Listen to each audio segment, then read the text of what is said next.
Hello, c'est Dreamy. Aujourd'hui, on continue notre FAQ matériel de dessin et après avoir parlé de feutre, on va parler de papier. Alors évidemment, on peut dessiner sur n'importe quoi, mais je viens quand même de vous faire 2 vidéos rien que sur les feutres. Donc là, on va voir quel papier est le plus adapté pour ces feutres-là. Alors bien sûr, vous faites ce que vous voulez, ce ne sont que mes conseils personnels. Mais pour commencer, déjà, n'utilisez pas le papier layout. Voici du papier layout. Alors pourquoi j'aime pas le papier layout? Je l'ai déjà dit dans ma FAQ générale, mais je vais le redire ici. Il est beaucoup trop fin. Et pourtant c'est vraiment fait pour ça. Je veux dire, si vous allez en papeterie et que vous demandez du papier pour feutre ou marqueur, et ben c'est ça qu'on va vous donner. Là c'est du Clairefontaine, mais en fait peu importe la marque que vous allez choisir, ça va être du 70 ou du 75 grammes. Alors oui, bien sûr qu'on peut faire des beaux dessins comme ça sur du papier layout. D'ailleurs je pense que c'est fait pour ça, hein, pour ce genre de dessin là. Donc tout ce qui est rough, design produit, dessin technique, là ça marche très bien. Mais pour tout ce qui est illustration comme moi je fais, ou pour tout ce qui est scrapbooking, parce que je sais qu'on utilise beaucoup tout ce qui est feutre à l'alcool pour le scrapbooking, ça c'est pas possible. Bon alors c'est un papier qui est lisse, mais il est tellement fin qu'il est limite transparent quoi. Je suis en train de niquer complètement ma balance des blancs là. Ah, voilà, personnellement je n'aime pas du tout ce papier, j'en ai beaucoup acheté avant parce que j'ai toujours pensé que c'était absolument ce papier là qu'il fallait, mais je vous avoue j'ai jamais été convaincue, je trouve que ça glisse trop et si vous faites plusieurs couches, ça va stagner à la surface donc ça ne se mélange plus. Donc voilà, je n'utilise plus du tout ce papier, à la limite je m'en sers comme papier brouillon. Du coup pour les dessins que je fais, moi je vous conseillerais de prendre un papier qui est épais, qui va bien absorber l'encre. Si vous n'avez pas envie de vous compliquer la vie, vous prenez du papier Bristol, c'est très bien. Je sais que certains artistes utilisent moi ce que j'appelle du papier canson. Donc en gros c'est du papier granuleux pour le crayon à papier ou l'aquarelle. Donc là pour le coup il est bien épais. Après le côté granuleux, attention parce que peut-être que votre feutre va accrocher dessus et après visuellement aussi va y avoir les grains quoi. Donc voilà, papier Bristol ou canson, ça s'achète facilement partout. Personnellement, moi il y a 2 marques que j'utilise surtout, c'est Déliter et le Perfect Coloring Paper. En premier, vous avez la marque Déliter, qui est une marque japonaise qui est très connue pour tout ce qui est matériel de mangaka. Le papier s'appelle Comic Book Paper. Vous voyez le chat? Donc ça c'est le logo de Déliter et c'est aussi eux qui font toute la gamme des Neopico, donc les stylos, et ils font aussi des feutres à l'alcool. Ce qu'il faut faire attention, c'est surtout la lettre qui va déterminer le papier.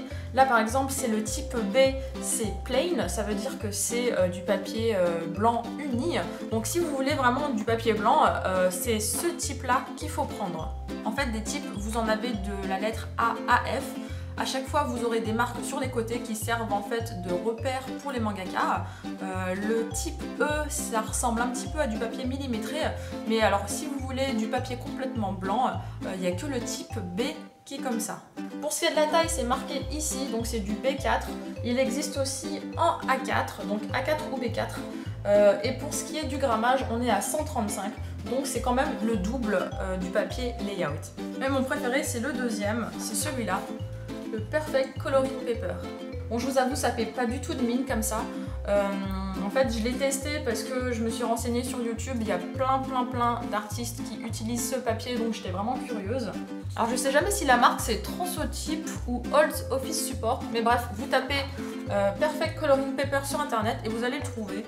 Parce que forcément, ni celui-là ni le Déliter ne se trouvent en France. Au niveau de la taille, on est en A4, mais il y a aussi en A3 et surtout le grammage qui est très intéressant, qui est de 250.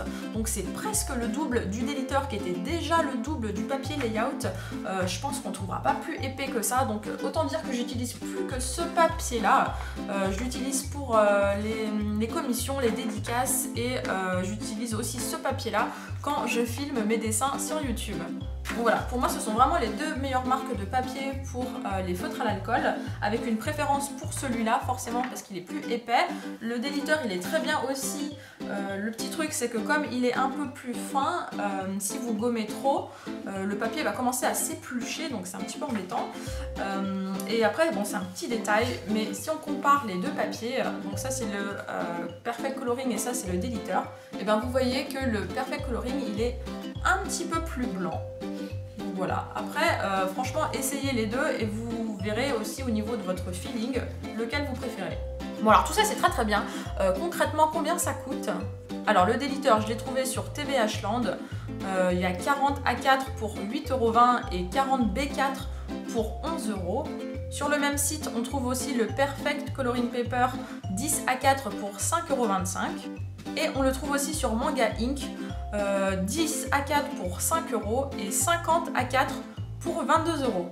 Voilà, donc après vous pourrez trouver aussi ces papiers dans tout ce qui est site de bureautique, de scrapbooking et puis sur Amazon bien sûr.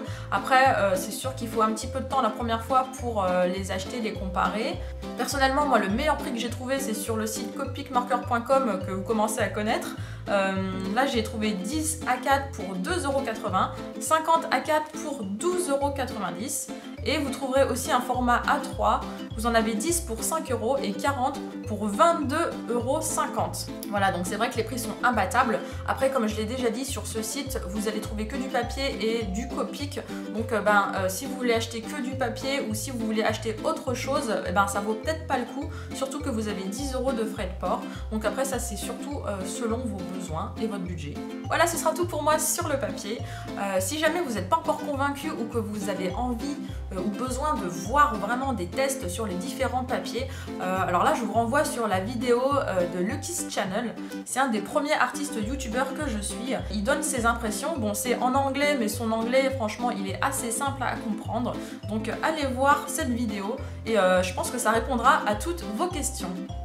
Voilà, cette fois on en a vraiment fini avec le papier. Vous aussi dites-moi quel papier vous utilisez et puis la prochaine fois on va parler crayon et stylo.